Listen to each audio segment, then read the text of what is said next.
மதுரை மாவட்டத்துல இருக்கிற பாப்பாப்பட்டி, கீரிப்பட்டி, நாட்டார்மங்கலம், விருதுநகர் மாவட்டத்துல கொட்டக்கச்சியேந்தல் இந்த கிராமங்கள்ல பட்டியல் இனத்தவர்கள் போட்டியிட தனி ஊராட்சியா அறிவிக்கப்பட்டதால பெரும் எதிர்ப்பு கிளம்பிச்சு.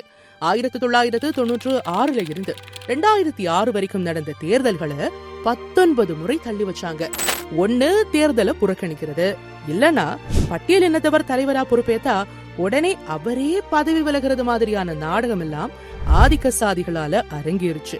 இந்த பிரச்சனையெல்லாம் ஆட்சியில இருந்த ஜெயலலிதா தலைமையிலான அரசு கண்டுக்கவே இல்ல. அப்போதைய குடியரசுத் தலைவர் KR நாராயணன் குடியரசு தினத்துல பேசுறப்போ, ஒரு தேசத்துக்கு குடியரசுத் தலைவராக முடியுது, ஆனா பட்டியலினத்தவர் ஒரு ஊராட்சிக்கு தலைவராக முடியலன்னு வேதனையோட பேசினாரு. வரலாற்றுல பதிஞ்ச இந்த கரையை அகற்றி ஜனநாயகத்தையே திரும்பி பார்க்க செஞ்சது கலைஞர் கருணாநிதி தான்.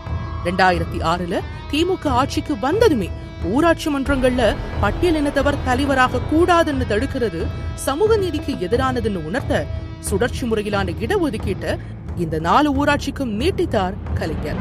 இந்த பிரச்சனைக்கு தீர்வு காணுற பொறுப்பை அப்போதைய உள்ளாட்சித்துறை அமைச்சர் MK ஸ்டாலினிடம் ஒப்படைச்சாரு. அந்த ஊராட்சிகள்ல தேர்தல் நடத்துவதற்கான ஏற்ற சூழலை அப்போ இருந்த மதுரை மாவட்ட ஆட்சியர் உதயச்சந்திரன் மூலமா உருவாகி தேர்தலை வெற்றிகரமா நடத்தி முடிச்சாரு MK ஸ்டாலின். கலைஞர் தலைமையில MK ஸ்டாலின் முன்னிலையில 2006 நவம்பர் 13 சமத்துவ பெருவிழா நடந்துச்சு. வெற்றி பெற்ற பட்டியலின ஊராட்சி தலைவர்கள் சென்னைக்கு வர வச்சு கௌரவிக்கப்பட்டாங்க. இந்த சூழல்ல கடந்த 2021 முதலமைச்சரானதும் காந்தி பிறந்த நாளை முன்னிட்டு நடந்த கிராம சபை கூட்டத்துல கலந்துக்க பாப்பாப்பட்டிக்கு போனாரு MK ஸ்டாலின்.